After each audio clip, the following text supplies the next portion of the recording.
하나님의 말씀은 베드로전서 1장 13절로 16절 말씀입니다. 베드로전서 1장 13절로 16절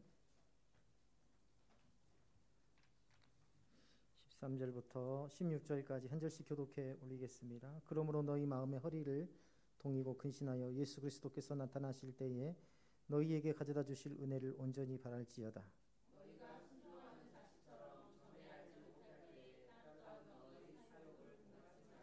오직 너희를 부르신 거룩한 이처럼 너희도 모든 행실에 거룩한 자가 되라.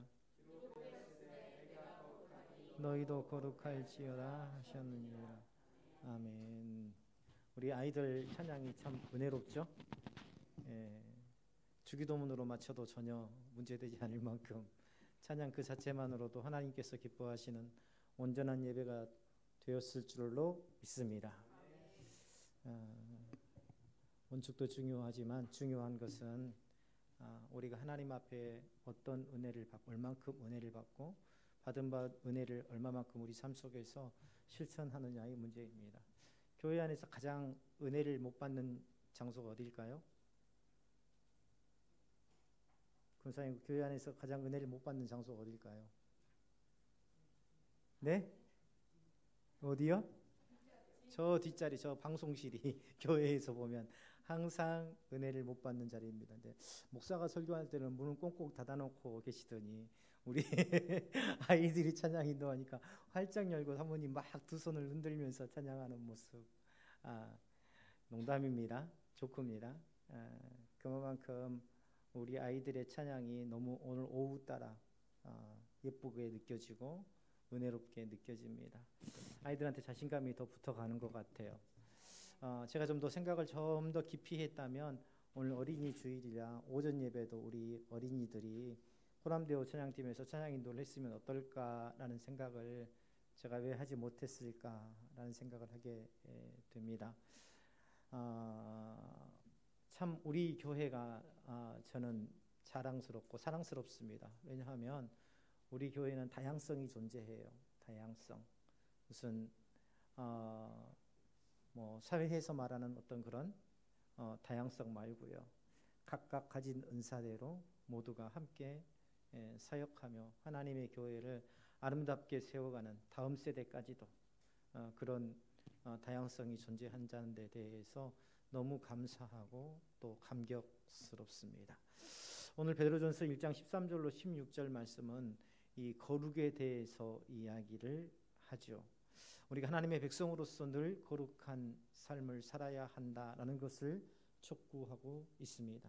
13절에 보면 그러므로 너희 마음의 허리를 동이고 근신하여 예수 그리스도께서 나타나실 때에 너희에게 가져다 주실 은혜를 바랄지어다. 저는 이 말씀을 묵상하면서 13절 한 절이 거룩에 대한 정의라고 보고 있습니다. 거룩이란 무엇인가? 우리가 여러 가지 말들을 많이 하잖아요. 뭐 구별하는 것이다. 또 말씀을 분별하여서 세상 속에서 내가 하나님의 백성으로서 사는 것이 거룩이다. 그러나 오늘 이 13절만큼 거룩에 대해서 명확하게 설명한 구절도 없을 것이다. 너희 마음의 허리띠를 동이고 근신하여 예수 그리스도께서 나타나실 때에 너희에게 가져다 주실 은혜를 온전히 바라는 것. 이것이 바로 오늘 사도 바울이 말하는 베드로 사도가 말하는 그러한 거룩의 정의가 아닌가라는 생각이 듭니다. 그러므로 이것은요, 앞선 1장 1절부터 12절까지 언급된 게 있어요. 뭡니까? 구원의 복, 또 산소망, 썩지 않고 더럽지 않고 쇠하지 않을 하나님 나라의 유업을 주신 하나님에 대한 그 은혜를 기록하고 있는데, 그 은혜에 대한 응답으로서 우리가 어떤 삶을 살아야 되느냐? 바로 거룩한 삶을 살아야 한다라고 말하고 있는 겁니다. 여기에서 마음의 허리를 동인다라는 표현에 우리는 주목할 수가 있는데요. 이 당시에 이 아시아 쪽, 다시 말하면 예수님 탄생할 때 동방박사라는 말이 나오죠. 동쪽에 있는 나라들, 당시에 소아시아 쪽, 그 동방의 복장을 입는 사람들이 활동하기 위해서 긴 옷자락을 띠로 동였던 데에서 유래된 말입니다. 원래 통으로 된 옷이죠. 예수님도 그런 옷을 입으셨지 않습니까? 이게 사람 건강에는 참 좋다 그래요. 육체적으로도 이렇게 막 바지를 입고 하는 것보다도 통으로 된 우리 여자들로 말하면 원피스죠. 그런 것을 입는 것이 남자들한테도 굉장히 건강에 좋다고 합니다. 그래서 고대 도시에서는 고대 사회에서는 그런 옷들을 입었는데 그 자체로 활동하기 좋지는 않아요. 그래서 원활하게 활동할 수 있도록 허리에다가 띠를 동였다고 합니다. 그 표현을 지금 그대로 쓰고 있는 거예요. 다시 말하면 항상 준비된 자로서, 띠를 동인다는 것은 뭡니까? 항상 준비된 자로서 또 항상 경각심을 가지고 그렇게 살라는 말이죠. 정신을 차리고 신중하게 살고 삶의 중심에 오직 예수 그리스도의 다시 오실 예수 그리스도를 바라보며 살라는 그러한 강력한 권면의 말씀입니다. 그냥 윤리적으로 착하게 살아라. 또 이렇게 뭡니까? 이웃들과 더불어서 이웃들에게 선한 일을 행하라. 이런 것이 아니라 베드로 사도가 이야기하고자 하는 것은 딱 한 가지예요. 예수 그리스도의 재림, 곧 완성될 구원을 진심으로 사모하는 사람만이 이 땅에서 거룩한 삶을 추구할 수 있다. 오전에도 말씀드렸지만 요즘에 아버지의 모습을 보면서 인생에게 정말 예수 그리스도의 이름으로 구원받고 천국의 소망이 있다는 것은 그야말로 이 세상의 어떤 것과도 바꿀 수 없는 가장 큰 인생에게 주신 하나님의 선물이 아닌가라는 생각이 들었습니다. 거룩함은요, 그렇기 때문에 단지 교회 안에서 목에 힘주고 또 뭡니까? 말투도 아주 점잖게 하고 뭐 그런 것들을 뜻하지 않습니다. 거룩은요, 죄와의 단절입니다. 단적으로 말하면 죄와의 단절이고 세상과 믿음의 구별입니다. 어떤 것이 세상적이고 어떤 것이 성경적인지를 구별하는 거죠. 죄로부터 단절, 세상으로부터의 구별. 단지 도덕적으로 올바로 사는 게 아니라 하나님께 속한 자로서 하나님을 닮아가는 삶이다. 14절에서 베드로는 뭐라고 합니까? 순종하는 14절. 우리 1장 14절 다 같이 한번 읽어볼까요? 시작. 너희가 따르던 너희 사역을 본받지 말고. 자, 이전에 예수 믿기 이전에 그런 마음, 그런 삶의 모습 그대로 살지 말라는 겁니다. 오전에도 말씀드렸죠. 우리 안에 가득 채워진 내 의지, 내 생각, 내 판단, 내 기준, 거기에는 뭣도 들어가 있어요? 내 욕심도 들어가 있죠. 내 욕심도 들어가 있습니다. 우리가 오늘 오후에 우리 이 희수와 다음 세대 아이들이 차상 인도하는 것을 보았는데요. 사실 아이들 둘이서, 민영이하고 라온이가 둘이서 율동을 하는 모습이 너무너무 은혜로웠습니다. 너무너무 은혜로워서 우리 장로님도 저기 화장실 갔다 오셔가지고 자리에 앉지 않으시고 뒤에서 막 덩실덩실 춤을 추면서 같이 따라서 하는데, 이런 교회의 모습이 너무 좋은 거예요. 이런 교회의 모습이 바로 오전에 말씀한 대로 어른의 종교 행위가 아니라 바로 아이와 같은 하나님을 소망하고 하나님 안에서 기쁨을 얻는 그런 교회 공동체가 아닌가라는 생각이 듭니다. 저는 이런 교회가 앞으로 더욱더 하나님의 은혜 가운데 있기를 주님의 이름으로 축원합니다. 이 희수가 이 인도하는 것을 보면서 그런 생각이 들었어요. 야, 목사보다 낫다. 목사보다 낫다. 이제 뭡니까? 자신의 삶의 찬양을 녹여내고 또 적용하고 간증까지 하고 있죠. 그렇죠. 보면서 마음이 뿌듯했어요.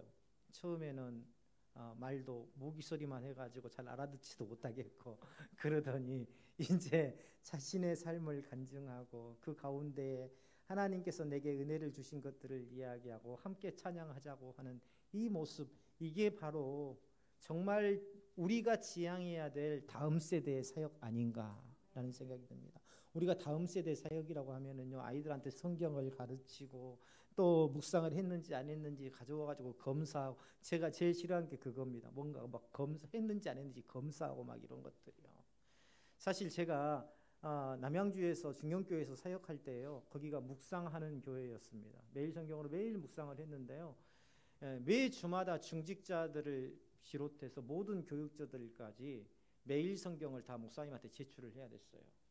그래서 매일 성경에가 새카맣게 적어져 있지 않으면은요, 목사님한테 불려가가지고 중직자든 누구든 무조건 혼났어요. 그래서 매 주마다 거기에다가 색깔을 칠하고 막 거기다가 글씨를 적고 하는 것들, 이게 한두 번이 아니라 매년 이렇게 반복적으로 계속 이루어집니다. 그래서 어떨 때는 참 그런 것들이 부담스러웠어요. 또 그런 것들이 또 거룩한 부담이라고 하잖아요. 때로 그런 것들이 도전을 주기도 하고 내 신앙 성장에 도움을 주기도 했지만, 그러나 강압적인 것보다는 항상 무엇이 자발적인 것이 하나님께서 기뻐하는 제물이 되고, 또한 하나님께서 기뻐하시고, 또 10번을 억지로 하는 것보다 한 번을 자발적으로 하는 것이 더 큰 은혜가 되고 하나님의 그러한 은혜가 되고, 또한 내 신앙 성장에 더 유익하다라는 겁니다. 아마 처음에 설 때에는 많은 생각을 했을 거예요. 사람들이 찬양을 안 따라서 하면 어떡하지? 또 사람들이 찬양을 잘 모르면 어떡하지? 내가 찬양을 틀리면 어떡하지? 그런 생각들을 굉장히 많이 했을 겁니다. 그런데 그런 생각까지 다 내려놓고 이제 온전히 하나님을 향한 찬양을 하고자 내가 마음을 먹게 되니까 어때요? 내 안에 성령께서 인도할 힘을 주시고 말할 수 있는 능력을 주시고, 그래서 내가 기쁨으로 인도할 수 있는 것입니다. 오늘 희수를 통해서 그런 것들을 느꼈어요. 그래서 거룩함은요, 단지 교회 안에서 경건한 태도를 취하는 것이 아니라 하나님 앞에 온전히 맡기는 것이다. 자, 오늘 15절에 보면 오직 너희를 부르신 거룩한 이처럼 너희도 모든 행실에 거룩한 자가 되라. 자, 거룩은 선택이 아니라 뭐예요? 필수라는 겁니다. 하나님의 자녀된 자들에게 주어진 반드시 마땅한 삶의 방식이 바로 거룩함이다. 오늘 우리 조다영 집사님하고 김숙자 권사님하고 나와서 율동을 했는데, 저는 거룩함이 바로 그런 게 아닌가라는 생각이 들어요. 내 체면에 무슨, 내가 이 나이 들어가지고 무슨. 그러나 오늘 뭐예요? 우리가 하나님께서 찬양 시간에 누구를 리더로 세우셨어요? 누구를 리더로 세우셨어요? 희수를 리더로 세우신 겁니다. 찬양 인도자로 세우신 거예요. 그 인도자의 말에 따르고 복종하고 순종함으로써 그 은혜가 더하였다라는 생각이 듭니다. 다음에 할게. 난 못해. 그렇게 하지 않고, 그래도 최선을 다해서, 못하지만 몸치기도 하지만, 그러나 최선을 다해서 리더자의 그 인도함에 내 자신을 맡길 수 있는 것, 그게 바로 신앙적 어떤 그런 연합, 그것이 바로 하나님 앞에 진정한 거룩이 아닌가라는 생각이 듭니다. 자, 오늘 16절에 보면 기록되었을 때 내가 거룩하니 너희도 거룩할지어다. 어디서 많이 들었죠? 어디서 들었습니까? 가장 많이 나오는 성경이 어디였어요? 레위기에서 이 말씀이 가장 많이 나옵니다. 내가 거룩하니 너희도 거룩하라. 이 거룩이 결국은 누구와의 관계와 관련되어 있다는 겁니까? 하나님과의 관계가 관련되어 있어요. 우리가요, 보통 방금도 이야기했죠. 찬양 시간에 누가 하나님께서 리더를 세우셨어요? 희수를 리더로 세우셨어요. 아직 어린 학생에 불과하지만 하나님께서 그를 리더로 세우셨다는 것을 인정하고 그가 하자는 대로 따라가고, 우리 목사도 전도사님도 장점이 그거예요. 전도사님도 희수가 인도할 때에 뭔가 좀 지적해보고 싶은 마음이 왜 없겠어요? 그렇죠? 때로는 야 희수야 목소리 크게 해 라고 말할 수도 있고, 야 악보 같은 건 그때그때 제대로 준비했어야지 뭐 그렇게 말할 수도 있고. 하지만 뭐예요? 당시의 리더는 누구예요? 희수입니다. 희수의 모든 부분까지 용납할 수 있는 마음, 그런 마음, 바로 그것이 하나님 앞에 거룩한 백성이고, 그것은 결국은 뭐예요? 사람과 사람과의 관계가 아니라 결국은 누구와의 관계라는 겁니까? 하나님과의 관계. 내가 거룩하니 누구도 거룩하라? 너도 거룩하라. 사람과의 관계 속에서 하나님과의 그 거룩함이 어때요? 드러나게 된다라는 겁니다. 우리가 아내를 대할 때도 마찬가지, 남편을 대할 때도, 자녀를 대할 때도 마찬가지예요. 가정 안에서 어떤 분들은요, 이 아내한테 야! 그래요. 야. 자기 아들한테 너 이 자식, 너 이 새끼. 그런 자녀들이 나중에 장차 커가지고 어떤 리더십을 갖겠습니까? 그렇죠? 그런 소리를 듣는 아내가 그 안에 자존감이 있을까요? 그렇게 돼서는 안 돼요. 그런 가정이라면 지금이라도 어때요? 내가 하나님과의 관계가 올바로 정립된 거룩한 가정으로 다시 돌아가도록 힘을 써야 합니다. 바로 그것이 오늘 이 베드로 사도가 말하는 거룩의 본질이에요. 거룩의 본질입니다. 우리는 거룩해지기 위해서 노력하는 게 아니라, 우리는 거룩해지기 위해서 노력하는 게 아니에요. 거룩해지기 위해서 노력한 게 아니라 우리는 거룩한 자로 부름을 받았어요. 이미 거룩한 자로 부름을 받았어요. 그런데 거룩한 자로 부름을 받았는데 우리가 그 거룩함을 오히려 잃어가고 있는 거예요. 그래서 우리가 신앙의 본질을 회복한다는 것은요, 우리가 노력해서 거룩함을 이루어가는 게 아니라 원래 하나님께서 주셨던 그 거룩함의 은혜를 회복해 나가는 것이다 라는 것을 우리가 잊어서는 안 됩니다. 그래서 거룩은요, 뭐하고 관련되어 있냐면 성화하고 관련되어 있습니다. 성화가 뭐예요? 그렇죠. 거룩을 회복해 가는 것, 이게 바로 성화입니다. 우리가 구원받은 결과로서 점점 하나님을 닮아가는 과정이죠. 이게 성령의 능력으로만 가능해요. 인간의 열심으로는 불가능한 일입니다. 우리는요, 질문해야 돼요. 나는 구별된 삶을 살고 있는가? 나의 말과 행동, 그리고 삶의 태도와 가치관, 이 세상의 사람들과 구별되는가? 단지 교회에 다니는 것만으로 구별되었다고 착각하지 않는가? 거룩함은요, 단지 교회 안에서 경건함으로 끝나는 게 아니라 우리의 삶에까지 확장이 되어야 됩니다.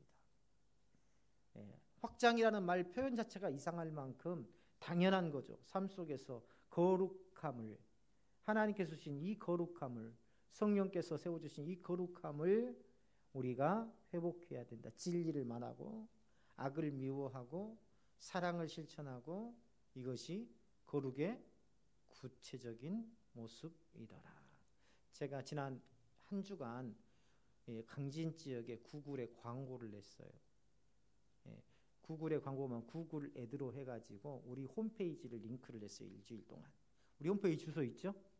홈페이지 주소를 링크를 했어요. 그리고 강진 지역에서만 조회되게끔, 강진 지역에서만 조회되게끔, 예를 들어 강진읍에 있는 교회, 강진읍에 있는 장로교회, 개혁주의 교회, 합동측 교회, 이런 몇 가지 검색어들을 해서 거기에다가 강진 지역에만, 강진군에만, 그러니까 강진군에 있는 사람들이 그 단어를 치면은 우리 교회 홈페이지가 안내가 되도록 했는데요.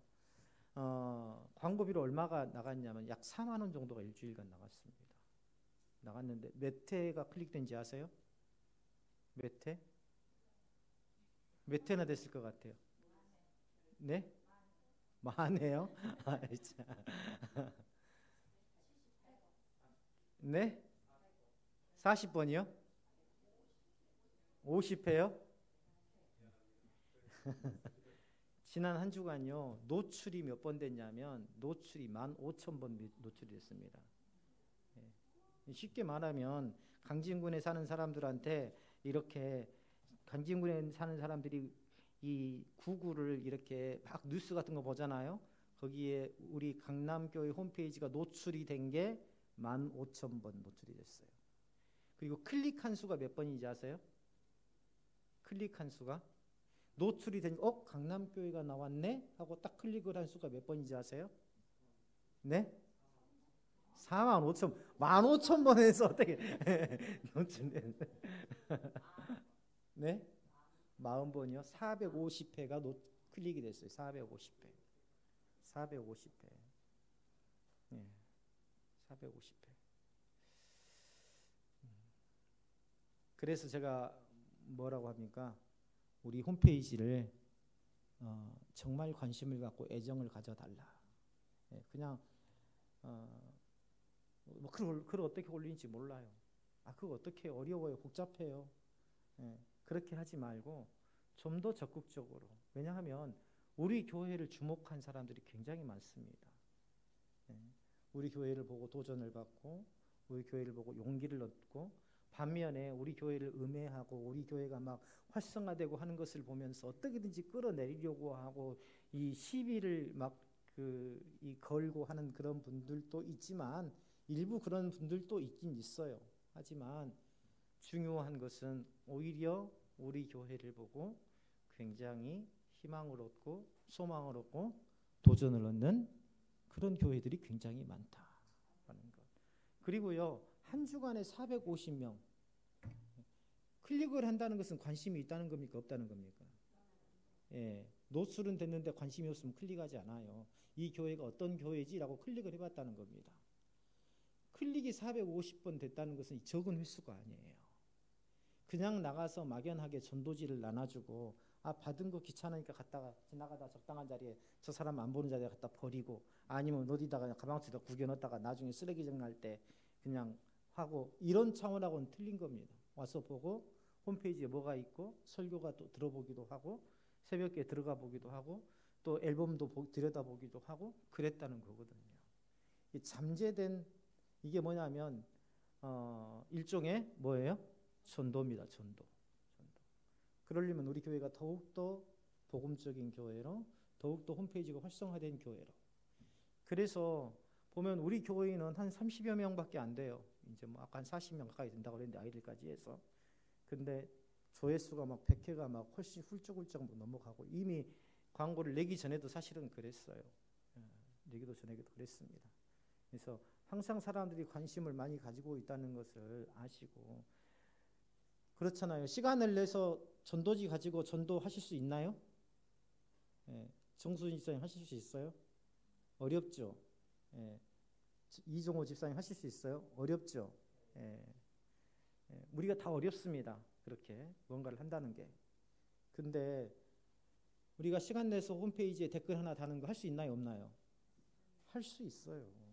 사람들이 볼 때 새벽 예배 또 댓글 다는 것, 누가 사진 올리면 댓글 다는 것, 공지 올리면 댓글 다는 것, 카톡만 하실 게 아니라 거기에다가 댓글 하나 달아주는 것 어때요?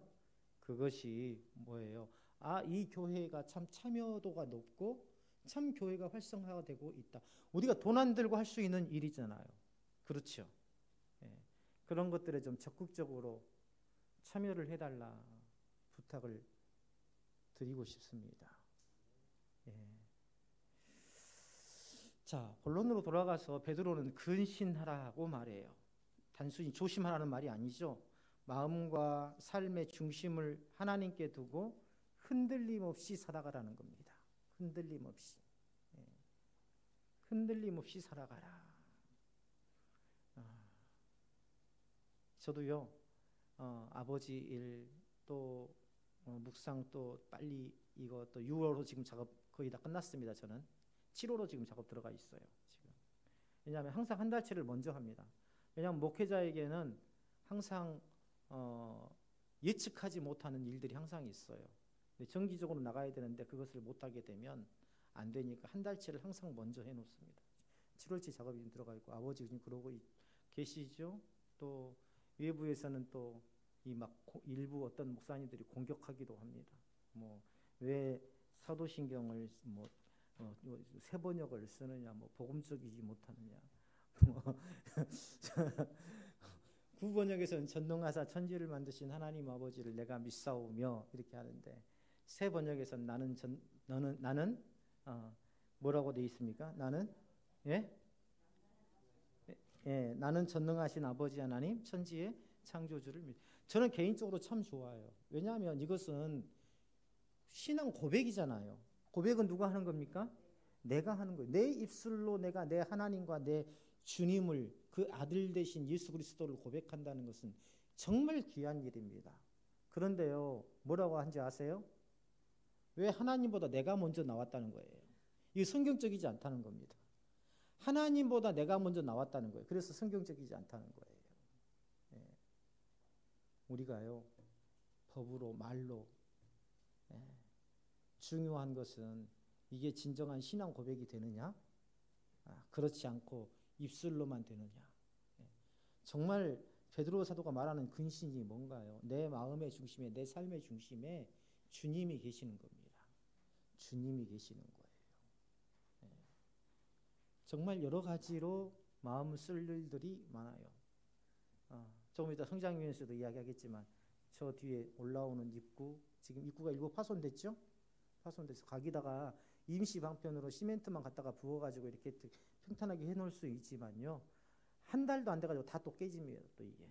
그래서 아예 거기를 좀 깊이 있게 파고 거기에다가 철망을 설치를 해서 아예 거기에다가 콘크리트를 갖다가 부어가지고 튼튼하게 만들지 않으면, 또 사택 뒤에는 모래도 한 차 갖다가 거기에다가 다 모래를 하고 자갈도 깔아보고 했는데요, 한 1년만 지나면 그 자갈 모래들이 전부 다 땅속으로 다 들어가 버려요. 그래서 비가 오면은요, 거기가 막 질척질척합니다. 막. 그래서 우기가 되기 전에 또 그런 부분도 우리 정맥자들 차로 왔다 갔다 새벽에도 왔다 갔다 하는데 바퀴에 흙 탁 묻어가지고 또 차에서 내렸는데 흙 다 발에 묻어가지고 차 탈 때 하면 기분 좋을까요? 안 좋을까요? 기분 좋지 않습니다. 항상 교회는 왔을 때 기분 좋은 곳이 되어야 돼요. 항상 오고 싶어 하는 곳이 되어야 돼요. 그런 것들을 생각하면, 그런 마음들을 생각하면 정말 빨리빨리 이런 것들이 이루어져야 되고, 그래서 이런 그런데 내가 힘을 낼 수 있는 것, 또 위로가 되는 것, 그런 과정에서도 위로가 되는 것, 바로 오늘 우리가 함께 동역하며 다음 세대들까지 함께 이 교회를 세워가는데 동역하고 있고, 나는 절대 혼자가 아니라는 그런 마음을 들었을 때, 그때가 정말 감사하고 기쁘고 하나님의 은혜가 되더라는 겁니다. 항상 우리는요, 구별된 현재를 살아야 됩니다. 과거에 어떤 믿음을 가졌느냐 중요하지 않아요. 앞으로 내가 뭘 할 거냐, 이거 하나도 중요하지 않습니다. 왜냐하면 내가 아무리 거창한 것을 계획을 해도 하나님께서 허락하지 않으시면 아무것도 이룰 수 없기 때문에 그래요. 중요한 것은 지금 내가 무엇을 결단하느냐가 중요해요. 지금 내가 어떻게 살아가느냐가 중요해요. 왜냐하면 지금 내가 어떻게 사느냐에 따라서 나의 미래를 하나님께서 책임지실 것이기 때문입니다. 투자자들 보세요. 투자자들이요, 계획서 보고 투자한지 아세요? 아니에요. 회사에다가 투자하는 사람들은요, 첫 번째는 그 CEO의 정신, 그 다음에 지금 어떤 기술력을 가지고 있고, 지금 회사가 어떻게 운영되고 있고, 지금 거래처가 어떻게 되고, 지금의 모든 것들을 평가하고 나서 그 지금의 눈으로 그 회사의 장래성을 보고 투자를 합니다. 절대 회사의 어떤 뭐 큰 거대한 계획을 보고 거기다가 투자를 하는 게 아니에요. 우리의 신앙도 똑같습니다. 지금 내 신앙이 어떤 신앙으로 살아가느냐를 보고 하나님께서 길을 열어주시고, 하나님께서 사람을 붙여주시고, 하나님께서 재정을 붙여주시더라. 이거 잊지 말아야 됩니다. 근데 우리는 항상 어때요? 내가 과거에 어떤 신앙생활을 했어? 또 지금은 안 되지만 내가 앞으로 좀 더 하나님 앞에 정말 믿음의 사람으로서 살려고 노력할 거예요. 항상 우리의 신앙은 항상 미래형에 머물러 있어요. 항상 또 과거형에 머물러 있어요. 그러나 항상 우리의 신앙은 현재형이어야 된다. 우리가 잊지 말아야 될 것은 이 거룩한 삶은 결국 예수 그리스도께서 친히 걸어가신 길이라는 겁니다. 죄가 없어졌지만 죄인을 대신해서 십자가를 지심으로 하나님의 거룩하심을 완전하게 드러내었다. 오전에도 이야기했지만 때로는 앞에서 인도하시는 사람이 마음에 안 들고 나의 방법과 맞지 않을 수 있어요. 전도사님하고 저하고 다 맞은 줄 아세요? 보기에는 아마 다 맞은 걸로 생각을 하실 수도 있어요. 예, 아마 모르긴 몰라도 전도사님 보시기에 이 목회자가 마음에 안 드는 구석도 있을 겁니다. 제가 볼 때도 전도사님이 저하고는 방향이 다른 부분도 있어요. 그러나 어때요? 서로의 방법을 어떻게 합의를 이루느냐보다 더 중요한 게 있어요. 그게 뭘까요? 화목입니다. 화목. 하나님께서 가장 기뻐하시는 것은 화목이에요. 가정 안에서도 마찬가지입니다. 아내의 의견이 있고 남편의 의견이 있어요. 이 의견을 중간에서 어느 정도 지점에서 합의를 보느냐, 이거보다 더 중요한 건 뭐냐면 가정이 화목하느냐 화목하지 않느냐의 문제점입니다. 가정이 화목이 먼저면 어때요? 누가 누구의 뜻대로 따라가느냐는 그것은 크게 중요하지는 않아요. 왜냐하면 때로는 아내가 보기에는 내 생각이 옳고 남편의 생각이 좀 좋지 않는 것 같아도 가정이 화목하면 혹시 결과가 좋지 않을지라도 어때요? 그것을 극복할 수 있기 때문입니다. 그런데 사람이 계획할지라도 그 일을 인도하시는 분은 하나님이시라고 그랬잖아요. 내가 생각할 때 내 계획이 굉장히 좋아요. 그래서 결국은 내가 우겨서 내 주장대로 했어요. 나중에 보니까는 내 생각대로 안 되고 결과가 별로 좋지 않아요. 화목하지 않는 가정은 어땠습니까? 싸워요. 네 생각대로 했잖아. 네가 책임져야지. 이렇게 나오는 겁니다. 중요한 것은요. 누구의 생각, 누구의 의견, 누구의 방법, 가장 중요한 건 그것보다 우선되어야 될 게 화목입니다. 화목. 그래서 저는 너무 행복한 목회를 하고 있어요. 전도사님이 목사의 말에 늘 존중해주고 또 저도 전도사님의 말씀에 늘 존중해 주려고 하고, 저는요 이런 교육자들을 보면서 저는 그런 교회에서 사역을 못 해봤어요. 사실은 저는 지금까지 사역을 하면서요 이런 교회에서 사역을 못 해봤습니다. 항상 뭐예요? 교육자들끼리 항상 등 돌리고 항상 싸우고, 부끄러운 이야기지만 그랬어요. 남양주에 있을 때에도 교육자만 15명 이상 됐는데요. 여자 전도사님들 빼놓고요. 여자 전도사님까지 하면 20몇 명 됐고요. 그 안에서 서로 다투고, 어떤 사람은 담임 목사님 편에 서가지고 담임 목사님 혀가 돼가지고 잘못된 거 있으면 갖다가 고에 바치고, 작은 교회에서도 전도사님하고 부목사님하고 담임 목사하고 달라가지고 조용히 목사님 불러가지고 전도사님 나가세요. 그냥 인사하지 말고 나가세요. 조용히. 교인들한테는 부목사님이 전도사님이 사정이 있어서 사임하게 되었다라고만 이야기하고, 저는 그런 교회에서 평화로운 교회가, 화평한 교회가 겉으로 보기엔 다 그렇죠. 근데 화평한 교회가 그렇게 많지 않아요. 얼마나 화평합니까 우리 교회? 그렇죠? 우리 모두가 다 서로 용납하고 서로 화목하고 하나 되어서 정말 아름다운 교회, 아름다운 삶. 일이 잘 되는 교회에는요 일이 잘 돼야 좋을 것 같지만 아니에요. 화목하면 뭐든지 잘 됩니다. 화목하면. 일이 잘 돼야 화목한 게 아니라 화목해야 일이 잘 돼요. 15절에 너희를 부르신 거룩한 이처럼 너희도 모든 행실에 거룩한 자가 되라. 가정에서, 일터에서, 교회에서, 우리의 삶의 자리마다 이 말씀에 순종해서 하나님의 자녀로서의 정체성과 목적을 분명하게 드러내시는 저와 우리 동역자분들이 되시기를 주님의 이름으로 축원합니다.